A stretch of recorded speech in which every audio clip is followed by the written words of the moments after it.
So somewhere behind the wheelless Spider and the old 71 Panther is the next project. So we'll tear some of this stuff out of the way and wheel it out.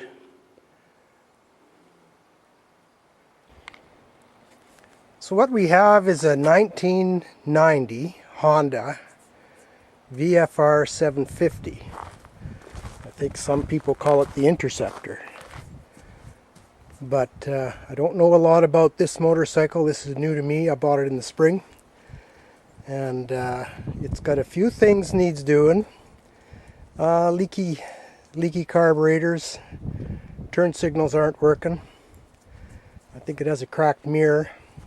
A little bit of skid damage on the other side. Right there. So it's been down. But we'll doll that up. It's probably way too tall for me to drive because I'm a very short inseam, but so I think we'll try to take the battery out, and we'll probably need to buy a new one, but we'll see if it'll take a charge.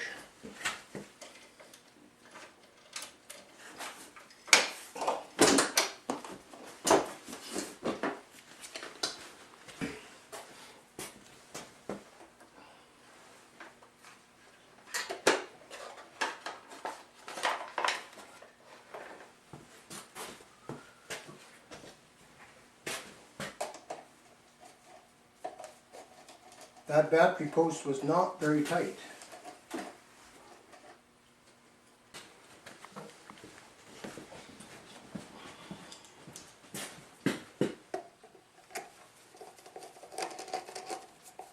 So I think the bike has not been really molested because it has things like the battery cover and the rubber is on the positive post and things like that.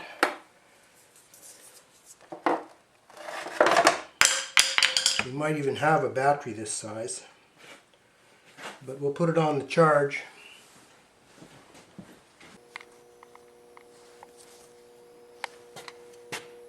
So we've just got a 12-volt charger set on conventional battery, 2 amps. We'll charge this up slow. And there's a little green light that comes on after a while. So we'll probably check on this tomorrow.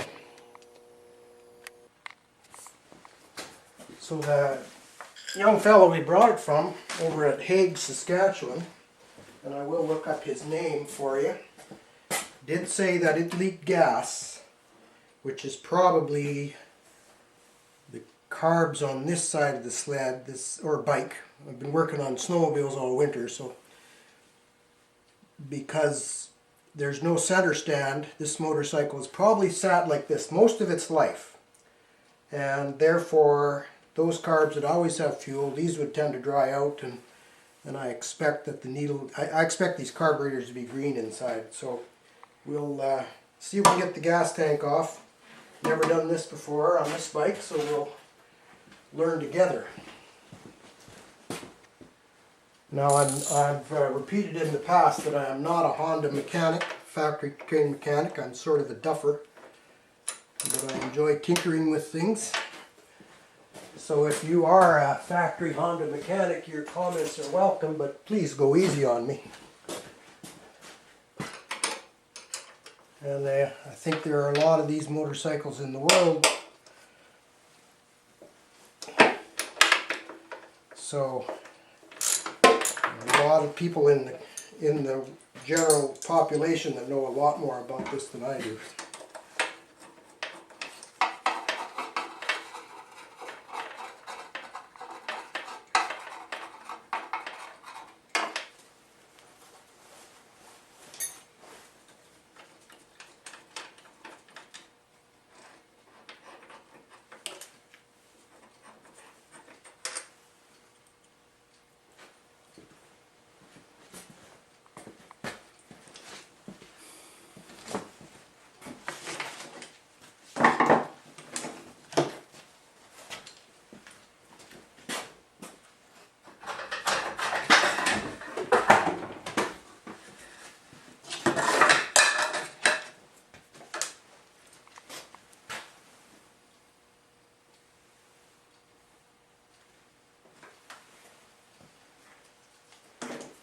Now the tank does have, of course, its fuel line and a fuel gauge, so we'll have to be a little careful.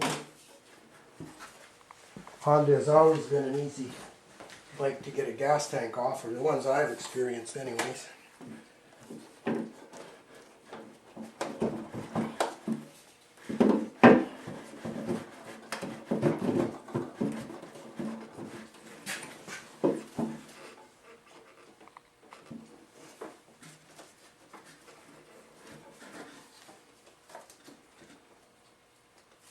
So the connector for the fuel gauge is over here. That's done. And I think the bike is right out of gas, so we won't worry about it. Well, we turned the tap off already.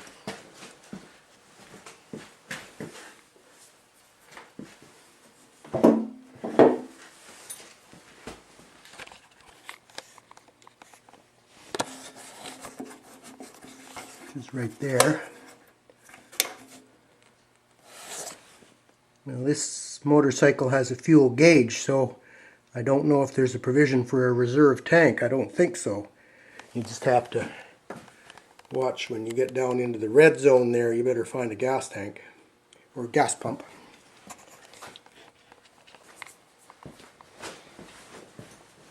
Okay, so we pop that fuel line off. Of course, it give us some heartburn. And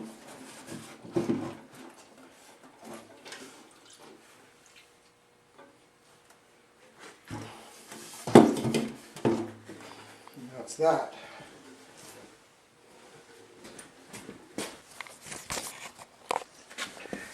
Quite happy to report that the inside of the tank looks like the day it rolled out of Fujiyama. So yeah, that looks really, really good. I've dealt with, or usually deal with, far worse. So that's a good sign. Because we were told the bike leaked gas when it was sitting, before I get too far into tearing it apart, I want to maybe see where it's coming from. So we rigged up our little buddy tank here. Now there's a fuel pump on this motorcycle, electric fuel pump by the looks of it, so maybe this won't be a good test, I don't know. But my thoughts are if it just sits there under pressure, the leak might show up.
Now for what little I know about the bike, I think this is a 90, so from 1990 to 93 I believe are known as the Gen 3 VF750, the Interceptors. And just from reading online, Honda wanted to get this V4 right because the early ones, the Magnus, the Sabres, and there goes a screw, didn't hold up all that well, apparently oiling issues on the back cylinder. So I had a Magna back in the day and I had no problem with it. So again, from what I've read, this is a VFR750 cubic inch. And it's 4 valve per cylinder. Makes pretty good power. I'll have to look at the specs, probably 80 or 90 or 100 horsepower, somewhere in there. But instead of chain driven cams, it's gear driven, which apparently gives it a funny sound, whirring sound. I don't know if this air filter is any good. It appears to be a purple one, so does that mean it's a K&N?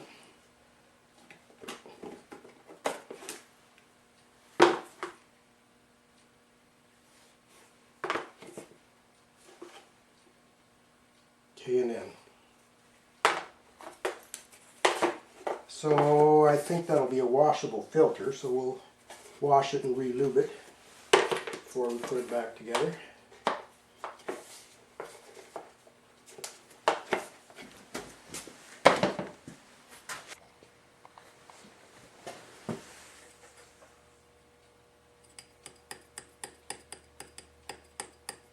It almost might be time to stop what we're doing and go and review the service manual before we get down the wrong road.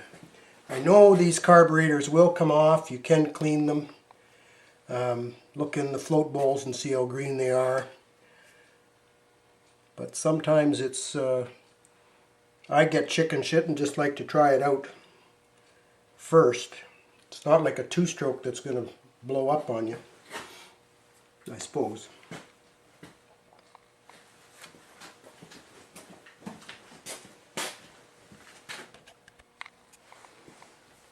Okay, so we couldn't resist, and I got this battery that's out of my Polaris snowmobile, and it's almost fully charged. So we've got fuel. Just going to see what happens.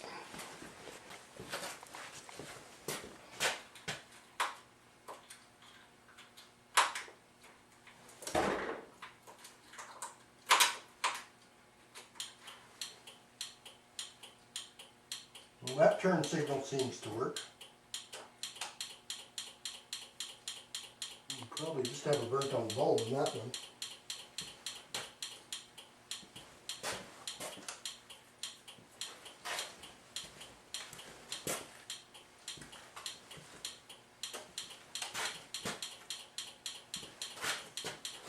Okay. Neutral switch says it's in neutral.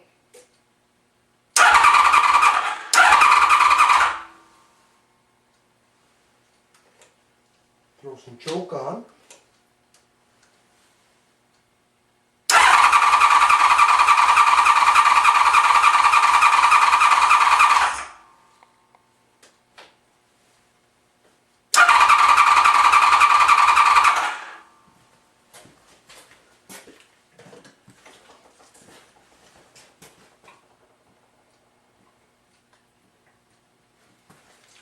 Little drink.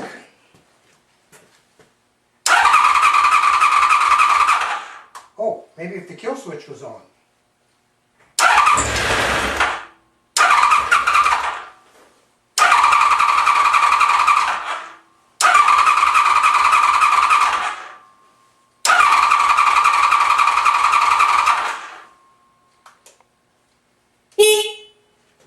That works.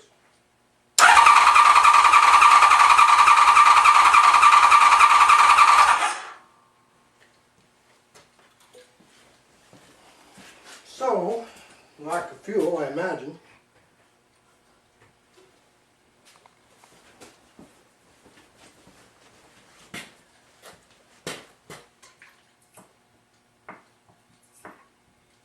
Maybe we're flooded now.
far so good. Bike seems to start and run. As you remember, had the buddy tank on there, and I can't see any fuel leaks right now, but we'll leave it sit for a while. I know that the bike's got to be lowered, and I've read some tricks for that, so we'll work on that. And I do see I've got an antifreeze drip on the other side already.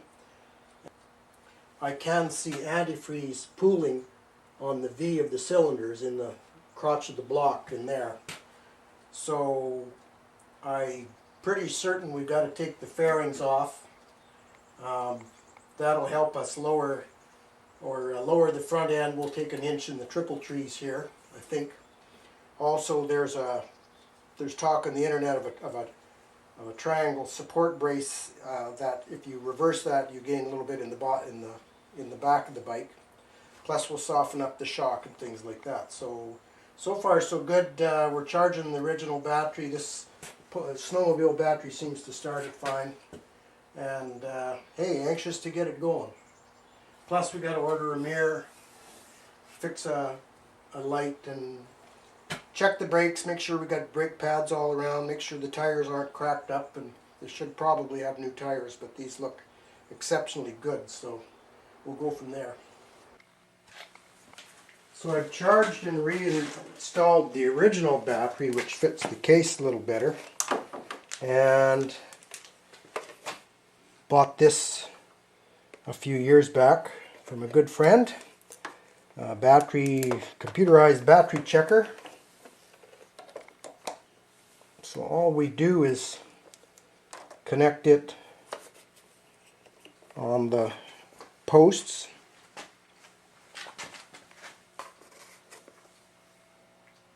And then this is a system test. The first screen is a system test where you would have it connected to your vehicle to test the charging system and so forth. We can still do that too, but you go down arrow and you get a battery test. Press go. It always tells you to wiggle the clamps for some reason, so we wiggle the clamps. Now you're happy. And press... yeah, right. And then you press go and it comes up with your ampere hours. You can change the mode to cold cranking amps for bigger batteries, or plain cranking amps, but we set this for 12 ampere hours. It's a 12 battery. And press go. And all it does is put a load across the battery, a couple loads, and then it sees how fast it recovers, and somehow it can deduce if you've got a good battery or not. It's night and day if you have a bad battery. This seems to be happy, and if you wait a second it gives you the result, which is, it shows 18 ampere hours above what it's rated, but I don't know if I believe that or not. But anyway, I'm happy we have a good battery, so one less expense for this bike.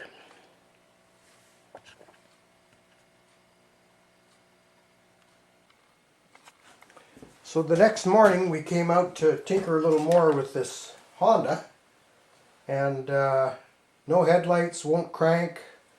So that battery that tested good yesterday,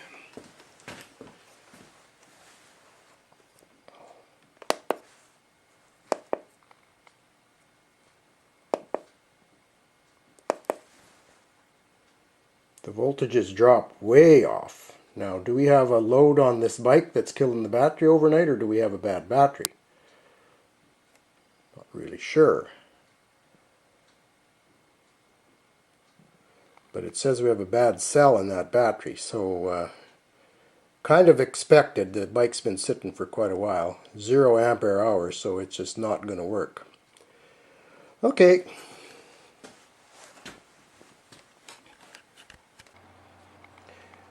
We looked at the service manual, and this one turn light wasn't working, and that's quite loose. We'll have to tighten that up somehow. But